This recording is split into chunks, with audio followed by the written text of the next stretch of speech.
Olá, bom dia! Como é bom estarmos na presença de Deus logo de manhã.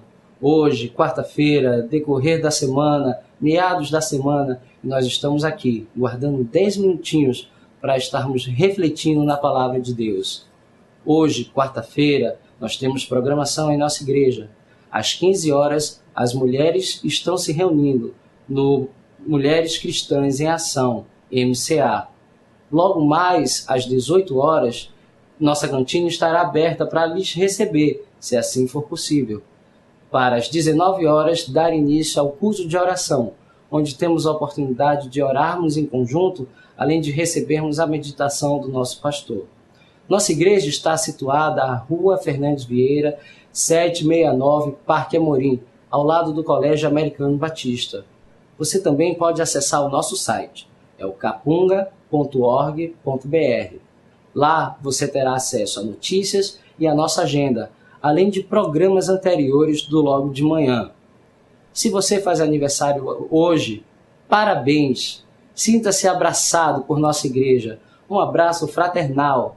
Que Deus continue derramando bênçãos sem medida sobre a sua vida. E nesse momento, seguiremos a mensagem do dia. Momento em que vamos refletir e meditar na palavra de Deus. Que você tenha um bom dia abençoado por Deus. Olá, amigo. Estamos juntos mais uma vez para começar o dia. Temos tido a oportunidade de, em nosso encontro matinal, meditar a respeito de alguns versículos encontrados no intrigante e interessante livro dos Provérbios, lá no Antigo Testamento. Um livro que traz conselhos, recomendações e dicas para viver fantásticos.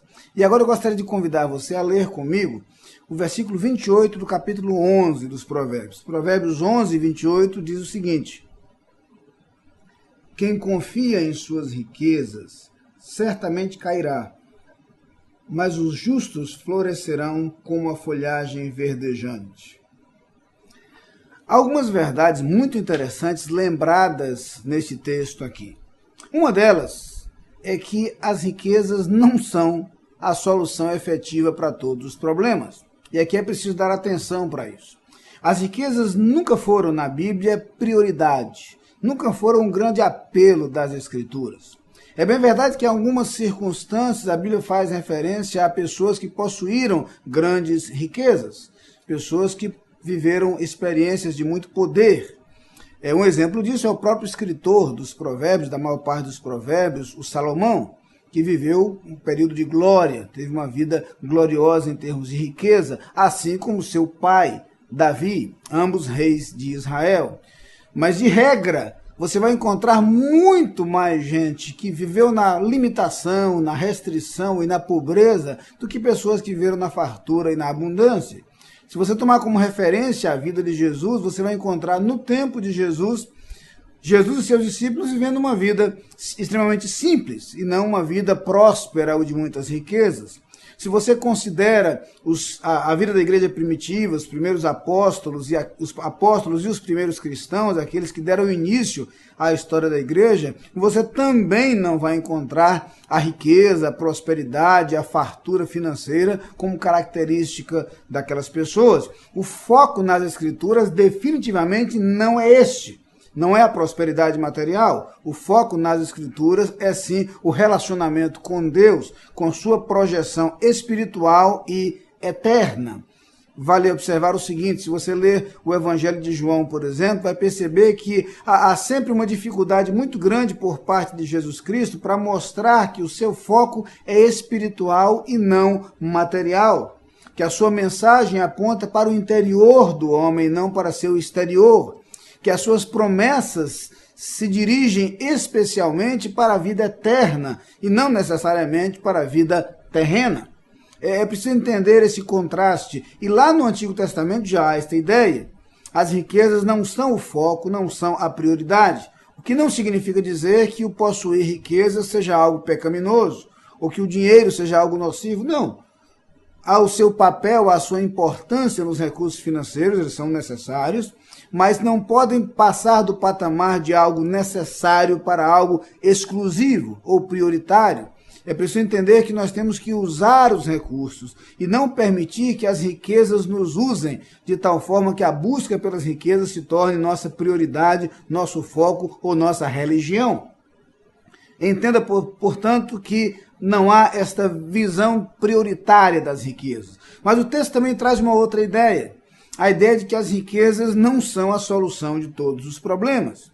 Quando a Bíblia ensina e mostra a efemeridade da vida, a transitoriedade das coisas da vida, isso se aplica diretamente às riquezas. As riquezas são passageiras. Jesus fala especificamente sobre isso, mostrando o contraste entre essas riquezas materiais e as espirituais, e chega a dizer: não ajunteis tesouros na terra, onde a traça e a ferrugem tudo consomem, e onde os ladrões minam e roubam. Mas ajuntai tesouros no céu, onde traça nem ferrugem consomem, e onde os ladrões não minam nem roubam, porque onde estiver o vosso tesouro, aí estará também o vosso coração. É preciso entender que não vale a pena depositar nossa energia e o nosso coração nos bens materiais que são passageiros. Não apenas as riquezas se vão, mas há um momento da nossa existência quando as riquezas não têm nenhum valor para nós. Mesmo com riquezas podemos estar sem saúde, mesmo com riqueza podemos estar isolados, mesmo com riqueza podemos perder a vida física, e as riquezas então nada podem fazer por nós. Há uma outra ideia presente nesse texto, não apenas a ideia de que as riquezas não são o foco nas Escrituras, de que elas são passageiras e, portanto, não são a solução de todos os problemas, mas também a ideia de que as riquezas muitas vezes acabam se tornando um empecilho à nossa relação com Deus, porque elas caminham lado a lado com a autossuficiência. O possuir recursos, o possuir bens, muitas vezes nos leva a uma sensação de autossuficiência, de orgulho. E a autossuficiência acaba por se tornar um inimigo de nossa relação com Deus, um impedimento, um empecilho à nossa relação com Deus. É por isso que Jesus Cristo chega a dizer que é difícil aos que possuem riquezas o alcançar o reino de Deus. Não que as riquezas em si sejam um impedimento, mas o apego a elas e a autossuficiência que elas podem produzir acaba por se tornar um empecilho, um impedimento à nossa relação com Deus. O texto fala, finalmente, em contrapartida da alegria, da glória e da vitória daqueles que confiam no Senhor. Quando a Bíblia diz que bendito é o homem que confia no Senhor, quando a Bíblia diz que podemos entregar o nosso caminho ao Senhor, e Ele vai fazer as demais coisas, que podemos buscar o reino de Deus em primeiro lugar, e as demais coisas nos serão acrescentadas, é justamente para lembrar que a nossa prioridade deve ser a nossa relação com Deus. E as outras coisas, uma vez colocadas no seu devido lugar, terão seu espaço em nossa vida, inclusive os bens materiais. Mas que a nossa prioridade seja a relação com Deus, seja buscar a Deus, porque esta relação eterna tem também seus efeitos se projetando para a eternidade. Vamos orar. Pai querido, dá-nos clareza na percepção de que as riquezas não são a solução de todas as coisas, de que as riquezas às vezes se tornam um empecilho à nossa relação contigo por conta do orgulho, mas ajuda-nos a ver nos bens materiais instrumentos, meios, inclusive para te servir e para servir aos outros, mas que a nossa relação contigo seja prioridade em nosso viver. É a nossa oração no nome de Cristo. Amém. Lá vem o sol pra dizer enchendo a terra de luz, despontando no horizonte. Lá vem o sol.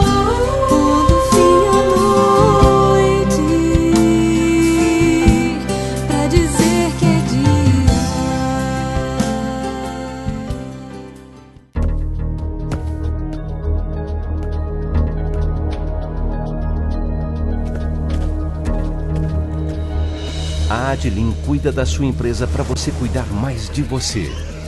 Adlim Consultoria e Gestão em Serviços. 30 anos de trabalho. ISO 9001 e 14001. Soluções empresariais inteligentes e personalizadas em mais de 200 áreas. Adlim. Experiência de sobra para sobrar mais tempo para você.